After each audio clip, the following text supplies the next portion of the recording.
welcome to Glass in Session. I'm your host, Val. Thank you for joining me. You know, the snow is still falling as we close out the first month of 2025. And pressing on with the lake region theme and remaining on this side of the pond, I thought we would wander west from the Finger Lakes to the Great Lakes, specifically to the state for which one of these lakes is named, that of Michigan. Listen, do you hear that? Some combination of WTF, they make wine in Michigan, and yay, it's about freaking time. All of that. I hear all of that. I'll be honest, Michigan came on my wine radar about 10 years ago, around the time I started studying for my Certified Wine Educator certification. And I was with the Society Wine Educators at their conference in 2014 in Seattle. And I met some other members who were from Michigan, and they often talked about the Michigan wine scene.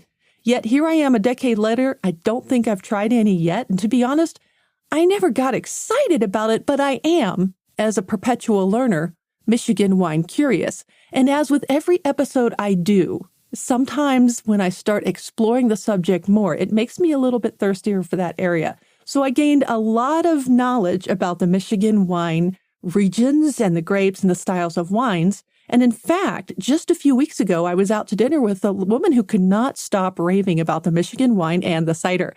And she's got family in Michigan, and I've got friends up there, but I've never gone up there to just hang out and see what there was to drink. So it kind of lit a spark under my backside to put this episode on the editorial calendar, move it up a bit, and see what there is to see, or in this case, to taste. My hope is to spark that little bit of curiosity in you today and introduce you to the where, the what, the why, and the yum of Michigan wines. And this is not sponsored, by the way. This is all my poking around, and I hope to provide you with as complete a picture as possible. And as always, we're going to start with the where, then we'll dip into the when, and then take a long sip of the what of the wines from Michigan. So put on your mittens, grab a Faygo, if you're driving, and your wet burrito. It's a famous Michigan food item, so mind out of the gutter, please. And let's see what there is to drink in Michigan. According to our old friend worldatlas.com, Michigan is the 11th largest land area-wise as states go in these here united of them. Located in the north central part of the country, some consider it part of the, quote, Midwest or the, quote, Rust Belt when spewing, especially political blah, blah, blah. But it is most certainly the north part that I want to hone in on. The state itself exists in two chunks, if you will, two masses. The Lower Peninsula, or the eponymous Mitten section, hence the name, the Mitten State, and it extends north out of Indiana and Ohio, and then the Upper Peninsula extends itself off the northeastern corner of Wisconsin, just above Green Bay, into one each, Lake Michigan, over the top of the middle finger of the Mitten, at the Straits of Mackinac. I guess that's how you say that, toward Ontario, the Canada one, with Lake Huron at its southeastern tip, and islands and such. So it's a left-handed mitten. So if you're holding your mittened hands out in front of you, like we are on this very cold, icy day here in Colorado, the where is so important as we get into the wine yammering, as these chunks of Michigan landmass are both pretty much surrounded on all sides by water. This means, as we may have learned in the Canadian wine episode and the last episode on the Finger Lakes, that lake effects equals something special to winemaking, or more particularly, grape growing. So to sum up the where, Lake Superior is on the northern border of Michigan's Upper Peninsula, which is one of the 5 wine regions, or 5 wine growing areas, I should say. Lake Michigan is the Upper Peninsula's southern border, and the entire western border of Lake Michigan's Mitten. Lake Huron borders that aforementioned southeastern tip of the Upper Peninsula and almost the entire east coast of Michigan's Mitten, all the way up to the thumb. Below the thumb, southeast of Detroit, we run into Lake Erie, with Ontario also to the east of Detroit via Lake St. Clair. Bottom line, we're all hanging out around the 42nd parallel, so to speak. Combine that with the fact that most of the grapes planted for winemaking in Michigan lie within about 25 miles of the lake, as in Lake freaking Michigan. And we have ourselves a lake region. Now let's dig into a little bit of history, because grape growing in Michigan can be traced back to 1702 into what is now Detroit. And this is thanks to a French gentleman named Antoine de la Motte Cadillac. He was a trader and I believe a military person as well. And he established the area when all the French were settling in that area. And he named it Le Détroit, which is spelled Le Detroit, if you're an English person. And that means the strait. So wait. So Cadillac is spelled like Cadillac, Le Détroit is spelled like Detroit. So we've got Cadillac, Detroit, Motor City, and it all checks out. It turns out that Cadillac added that last little bit to his name to make himself sound all shishy and even created a fake coat of arms. Now, you can still see that on Cadillacs to this day. Now, sadly, the coat of arms does not include grapes because it wouldn't be until the mid-19th century when Joseph Stirling decided one day, hey, I saw some grapevines up by the River Raisin. The River Raisin, you're killing me here. I'll plant me a vineyard. Stirling's vineyard in Monroe County led to the state's first vineyard opening in 1868. Yet, throughout history in this area's wine-growing exploits, we find similarities to other regions in the United States. Sweet wines, loaded with fruit, sometimes international varieties or vinifera, sometimes local Labrusca, and sometimes hybrid.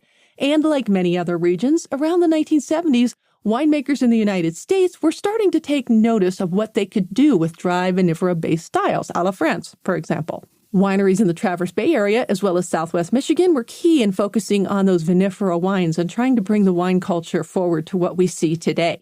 In 1983, the lead winemaker at Chateau Chantal, now Mark Johnson, is given credit for creating Michigan's first ice wine, and that is ice wine with 2 words, and I can attach that episode so you can refresh yourself on the difference between ice wine, 1 word, ice wine, 2 words, ice wine, the wines of ice. Yet, it would be another couple of decades before the increase in vinifera species vine plantings would catch up to the Labrusca and the other hardy species that were growing in Michigan. Now, this is quite general in nature because what the northwestern and the southwestern regions of Michigan were investing in terms of cultivars, even red versus white grapes, vary greatly. We would see a real investment in vinifera vines after 1990, especially in the southwestern regions of Michigan. But today, Michigan boasts over 140 wineries, according to PureMichigan.com, over 50 varieties of grapes grown, and it takes its place as number 8 among U.S. top grape-producing states. Now, I've seen bigger numbers for total number of wineries, by the way. So if you're listening to this and you go, no, Val, I read somewhere that there's like 300 wineries. Well, I'm not sure if that covers fruit wines, bonded wineries, or what, but there was a Wine Business Monthly article, which I linked up from 2023, that does list Michigan as having 233 total wineries, including bonded and virtual. So link that article up. Either way, lots of wine to taste in Michigan, eh? Or is that Canada? Let's learn a little bit more about the AVAs, or the American Viticultural Areas, and the lakes themselves. There are 5 AVAs in Michigan. They all appear to be on the mitten, so to speak.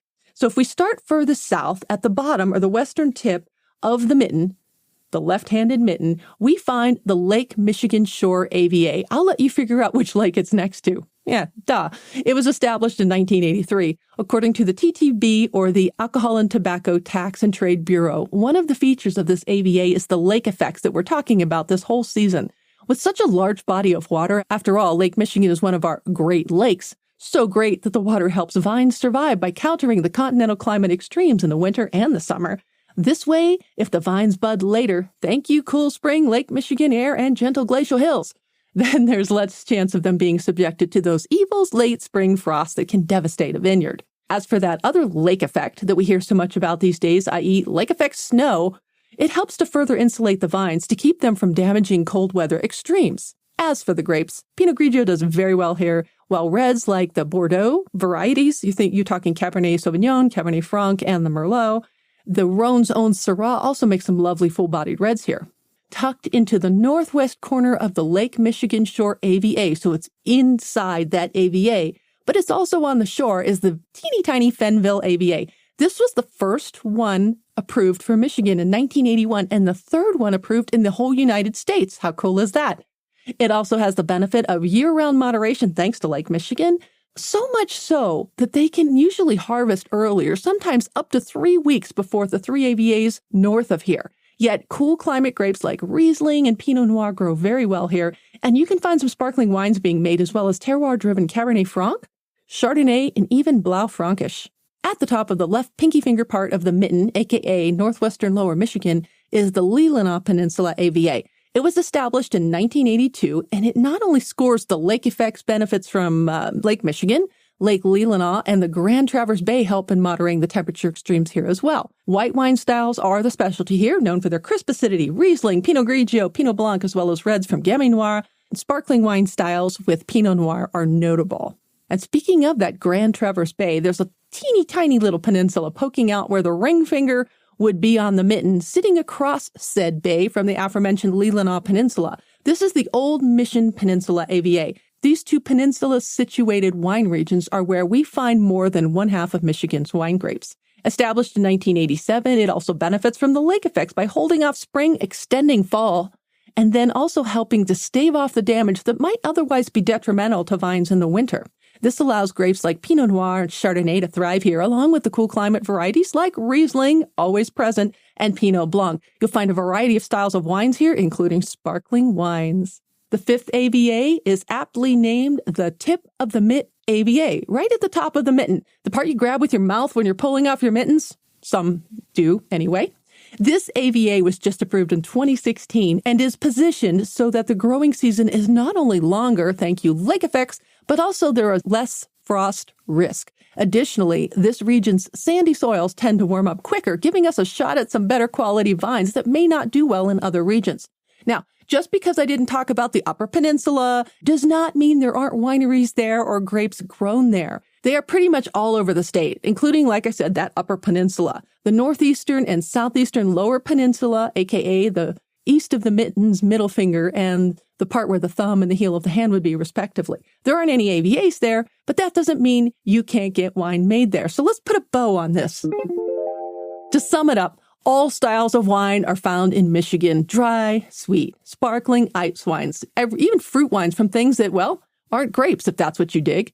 As you may have surmised, Riesling is the top grape here, followed by Pinot Noir, Chardonnay, Pinot Gris, and Cabernet Franc coming in at number 5 overall. But certainly look for wines made with the hybrids like Chambourcin, Cayuga, Traminette, and Vidal. And I have mentioned those in past episodes. Another important hybrid in Michigan is the Vignole, a white that makes all styles of wine from sparkling to still, dry, sweet, even late harvest, giving superstar Riesling a run for its money. So that's probably the one I would start looking for because I don't believe I've ever had that grape in a glass of wine.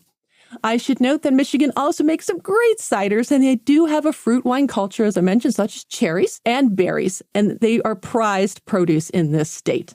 I want to wrap this up by saying I have linked up lots and lots of resources. If you're anywhere near Michigan, you go to visit Michigan, or you have some friends that are going to Michigan and say, hey, try some wine from there. Send them some of these resources because the food alone and the wine goodies seem to be abundant in Michigan. Again, not an ad. This is not sponsored by Michigan's tourism board or what have you.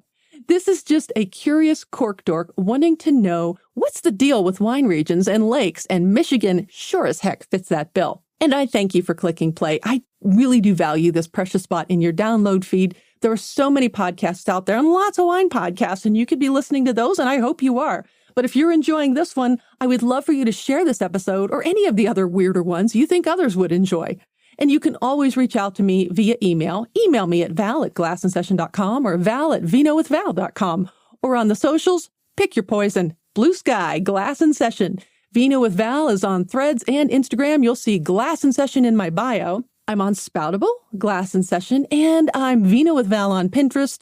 On the Facebook, you'll find me as Facebook/Glass in Session. And you can always connect with me on LinkedIn. Valerie Caruso, DWS, CWE, FWS, letters, wine stuff, audiobook narrator also. If you dig smartass cat content, Podcat Smokerdoodle's currently in isolation after a little bit of a radiation treatment, but he's doing very well. It's not a big deal. He's just not with me this week, but he is at Nebelung_smoke_show on Instagram. He will be back in the next episode. There is Glass in Session and, yes, Podcat swag in my TeePublic store. It's linked way at the bottom of the show notes and on my website. And it's even on Smokey's Instagram account. It's linked up there. You'll also see on there my new I Like My Dry January Dirty Martini merch. And this week, I'm not reading ads for therapy apps, despite the fact I probably could use some. So getting yourself some swag, it's a small way to support the Winecast. The Tri-Blend teas are my favorite, but I love the magnets. And if you do get the Tri-Blend teas, they're super, super soft, but I do recommend size up 1 or 2. And I thank you so much for your support. There are always sales on the site, so keep a lookout for those as well. Glass in Session is a production and registered trademark of Vino With Val, LLC. Music is Write Your Story by Joystock. Website is glassandsession.com/podcast.